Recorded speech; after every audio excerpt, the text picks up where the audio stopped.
9 months after the divorce, the cold silence of an empty penthouse surrounded Adrian Knight, the billionaire whose name once echoed in every business circle as a man who had everything. Power, wealth, influence, he had it all, except for the one thing that had quietly slipped through his fingers: his wife, Emily. She had left with nothing but her dignity, and he had let her go, convinced that the differences were too wide to bridge. But fate has a way of forcing confrontations when life itself hangs by a fragile thread. It was a stormy afternoon when Adrian's phone buzzed with a call that froze his world. A mutual friend's broken voice delivered the news: Emily's baby, her only child, was in the hospital. The doctors had declared that the little boy needed a life-saving surgery. Without immediate intervention, his chances were slim. Adrian's heart clenched, not only at the thought of an innocent child's suffering, but because whispers of suspicion nagged at him. Could this child be his? Emily sat in the dim hospital room, her face pale and her eyes red from sleepless nights. She held her son, Liam, whose fragile breaths were accompanied by the beeping of machines. She had fought alone for months, working 2 jobs, enduring endless nights of worry, never once asking Adrian for help. To her, he had been the man who chose money over marriage, pride over love. When the door swung open and Adrian stepped inside, her heart skipped. His tall frame, his sharp suit, his eyes filled with something unfamiliar: pain. "Why didn't you tell me?" Adrian's voice cracked, not with anger but with desperation as his gaze fell on the child. Emily's lips trembled. "Because you weren't there, Adrian. I couldn't depend on you then. Why would I think I could now?" The room grew heavy with silence, but the truth was undeniable. Liam's features mirrored Adrian's own. The same deep eyes, the same stubborn jaw. The realization shattered him. The child fighting for life was his son, a bond he never knew existed. The doctors explained the gravity of the surgery: urgent, expensive, and delicate. Though money could cover the cost, time was against them. The hospital's top surgeon was overseas, and getting him back in time seemed impossible. For the first time in his life, Adrian faced a challenge money alone couldn't solve. He pulled every string, called every connection, and even offered his private jet to bring the surgeon home. Days blurred into nights as Emily watched him fight, not as a billionaire, but as a father. Emily's trust, however, was not so easily rebuilt. She had endured months of loneliness, humiliation from those who mocked her for being the billionaire's discarded wife, and the crushing fear of losing her child. Her walls were high, her heart bruised.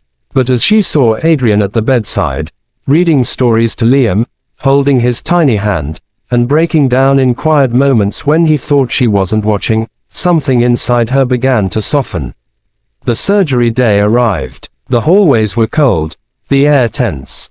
Adrian and Emily sat side by side, their hands brushing as the doors closed on their son being wheeled away. Minutes felt like lifetimes. Emily's head dropped to her hands, tears spilling freely. For the first time, Adrian reached out, pulling her close, letting her weep into his chest. Gone was the pride, the distance. He was simply a man terrified of losing his child. Hours later, the surgeon emerged, weary but smiling. The operation was a success. Liam would live. Relief crashed over them both, leaving them trembling in gratitude. Emily collapsed in tears, while Adrian fell to his knees, whispering a prayer he hadn't spoken in years. Recovery was slow, but it was during those quiet hospital nights that the true healing began. Emily began to see the man she had fallen in love with years ago. Not the ruthless tycoon, but the man with warmth, who whispered silly jokes to make Liam giggle, who brought her coffee at dawn, who admitted his mistakes. Adrian confessed the truth, that he had let his pride and obsession with work destroy what mattered most. And Emily admitted her own pain, that she had loved him even when she left, but couldn't bear being invisible in his world of deals and boardrooms. The challenge wasn't only the surgery, it was rebuilding trust, forgiving past wounds, and learning to stand together as parents.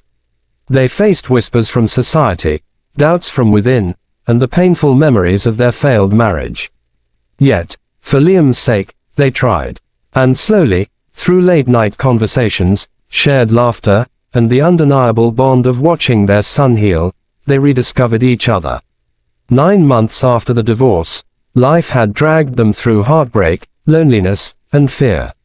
But as Adrian carried Liam out of the hospital with Emily walking beside him, it felt as though fate had given them a second chance, not just as parents, but as partners. Standing in the crisp evening air, Adrian turned to Emily. His voice was steady but tender. "I don't deserve forgiveness overnight, but if you'll let me, I'll spend the rest of my life proving to you, and to him, that I can be the man you both need." Emily's eyes softened, the faintest smile breaking through. "We'll take it one step at a time. For Liam, for us." The billionaire who once thought love was a weakness finally understood that it was his greatest strength. And the woman who had once walked away now realized that sometimes broken things, when pieced back together, become stronger than ever. Their story was not one of perfect endings, but of resilience, redemption, and the power of family. A reminder that even after pain, love can return, not as a spark, but as a fire strong enough to light the darkest nights. After the surgery, the hospital corridor that once echoed with fear now seemed lighter, though exhaustion weighed on Emily's shoulders. She sat by Liam's bed, watching the steady rise and fall of his chest, each breath a miracle she hadn't been sure she'd see again. Adrian sat opposite her, his usually sharp posture slumped as though the weight of the world had finally come crashing down on him. For hours, they sat in silence, interrupted only by the soft beeping of the monitor. Then Adrian spoke, his voice raw. "I didn't know, Emily, if I had known he was mine." Emily raised her hand, stopping him. "Don't, please. What's done is done." Her voice trembled, but not with anger, more with exhaustion from carrying the burden alone. Adrian leaned forward, his eyes glistening. "You think I wouldn't have fought for you? For him? You think I would have turned away? You already did," Emily whispered, her gaze fixed on Liam. "Every night you stayed late at the office. Every time you brushed off my words. Every time I asked for you and you gave me silence. I was invisible in our marriage, Adrian. That's why I left." Her words cut deeper than any boardroom defeat. For once, Adrian didn't defend himself. Instead, he let the truth settle between them. Over the next days, their routines became intertwined.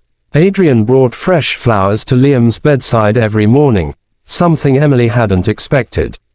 He stayed long after visiting hours, refusing to let the boy wake up to an empty room.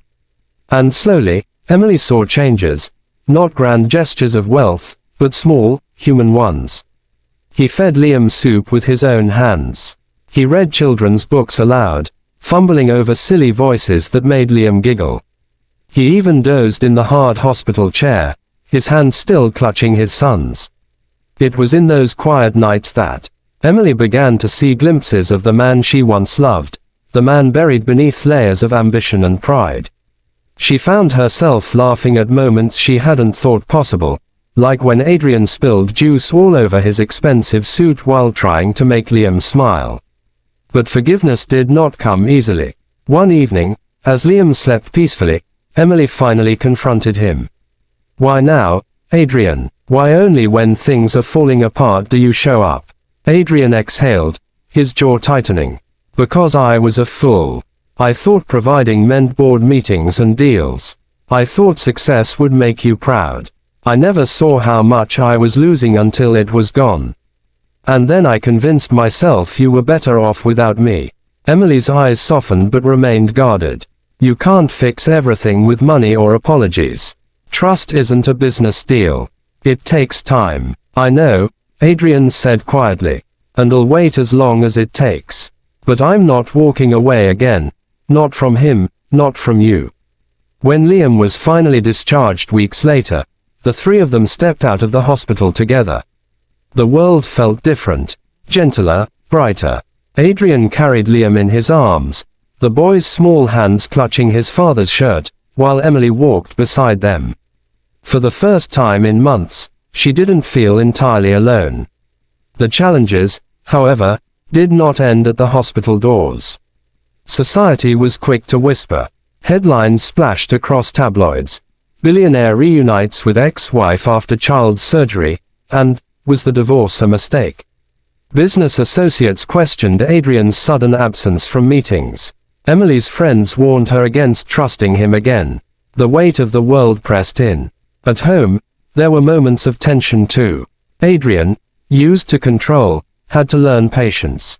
Emily, fiercely independent after months alone, struggled to let him in. Arguments flared, over how to raise Liam, over Adrian's grueling schedule, over Emily's lingering fears. But each fight ended not with slammed doors, but with difficult conversations that they had once avoided. One night, after putting Liam to bed, Adrian found Emily on the balcony, staring at the city lights. "Do you ever regret coming back into my life?" she asked softly, without turning. Adrian stepped closer, his voice firm but tender. "Never. My only regret is letting you go in the first place." Tears welled in Emily's eyes. For so long she had carried anger, fear, loneliness. But hearing those words, seeing the man who had once seemed untouchable finally stripped of pride, she felt the cracks in her heart begin to mend. Months passed, and with them came healing, not just for Liam, whose laughter grew stronger, but for Emily and Adrian too. They began to rebuild their lives as a family, brick by brick, moment by moment. Adrian surprised Emily by stepping back from his company, delegating power to his trusted board, choosing instead to prioritize dinners at home, bedtime stories, and walks in the park. For the first time, he realized that wealth meant little without someone to share it with. Emily, in turn, allowed herself to trust again, not blindly, but carefully. She watched as Adrian kept his promises, not through extravagant gifts but through consistency, being present, being kind, being a father and a partner. The journey was not without struggles, but through every challenge, they discovered resilience. Their love, once shattered, grew stronger because it was tested. One evening, as Liam played on the living room floor, Adrian took Emily's hand. His voice trembled as he said, "9 months ago, we signed papers that ended us. But today, I want to ask, will you let me start over? Not as the man I was, but as the man I'm becoming. Will you marry me again?" Emily's eyes filled with tears. She glanced at Liam, whose innocent laughter filled the room, then back at Adrian, the man who had broken her heart but also fought harder than anyone to heal it. With a trembling smile, she whispered, "Yes. But this time, we do it right." Answer, their story was no longer one of loss, but of redemption. A tale that reminded everyone that love, no matter how broken, can be rebuilt when two hearts choose to fight for it. The billionaire who once lived for power had discovered the greatest wealth of all, family. And Emily, who once believed she had lost everything, realized that sometimes the hardest endings are only the beginning of a stronger, more beautiful story.